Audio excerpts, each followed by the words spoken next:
ফলশ্রুতিতে ঠান্ডায় কিন্তু বাঙালিরা ভাতটা অ্যাভয়েড করে রুটিটাই ডিনারের মধ্যে পছন্দ করে।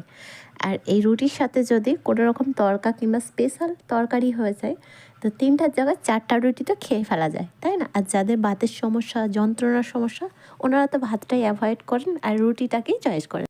আর অনেকেই রান্না করার ভয়ে কিন্তু রুটির সাথে বোঁদে কিংবা দুপুরের তরকারি সেসব দিয়ে খায় কিংবা ভর্তা দিয়ে। আজ ভাবলাম একটা মুগ ডালের তরকা করা যায়, স্পেশাল তরকা। একেবারে কম উপকরণ দিয়ে কিন্তু খুব মজাদার তরকা বানাতে পারেন। তার জন্য 500 গ্রাম মুগ ডালকে ওভারনাইট ভিজিয়ে রেখেছিলাম।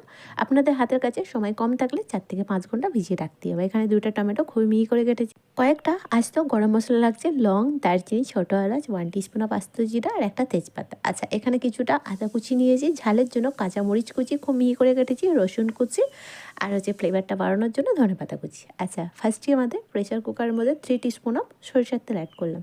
আচ্ছা, তেলটা কিন্তু সরিষার তেলটা অ্যাড করলেই বেস্ট হয়, মানে টেস্টটা একটু বেশি আসে।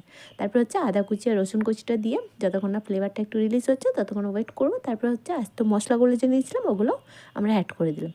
আচ্ছা, তারপর ফ্লেভারটা একটু রিলিজ হওয়ার পর এই যে কাঁচা মরিচটা নিয়েছিলাম সেটা আমরা অ্যাড করে দিলাম।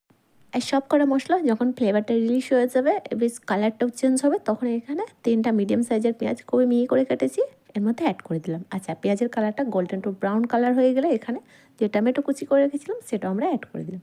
গ্যাসের ফ্লেম অতি অবশ্যই মিডিয়াম টু হাই ফ্লেমই রাখবেন। তারপরে টমেটোটা খুব তাড়াতাড়ি মেল্ট হওয়ার জন্য 1 টিস্পুন অফ সল্ট অ্যাড। আর আমি কিন্তু প্রেসারের ঢাকনাটা ওপর থেকে জাস্ট চেপে রেখেছিলাম।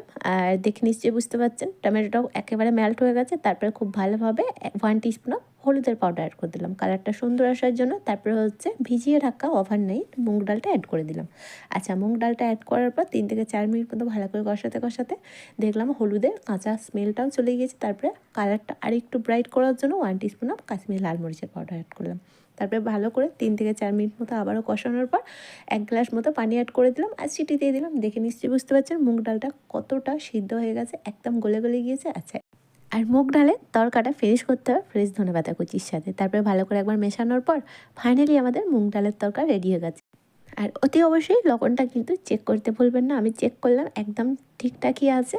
আর দেখে নিশ্চয়ই বুঝতে পারছেন মুগ ডালের তরকা বানানো কতটা ইজি আর একেবারে ঘরোয়া উপকরণ দিয়ে খুবই সহজে কিন্তু আপনার মুগ ডালের তরকা রেডি করতে পারেন। রুটির সঙ্গে আলাদা অন্য কিছু না খেয়ে মুগ ডালের তরকাটা একবার ট্রাই করতে পারেন, অনেকটা ভালো লাগবে। ভালো লাগলে প্রত্যেকবারের মতো আমাকে কমেন্টে জানাতে ভুলবেন না। বাই দ্য ওয়ে, আপনারা দেখছিলেন কুকিং মাই লাইফ।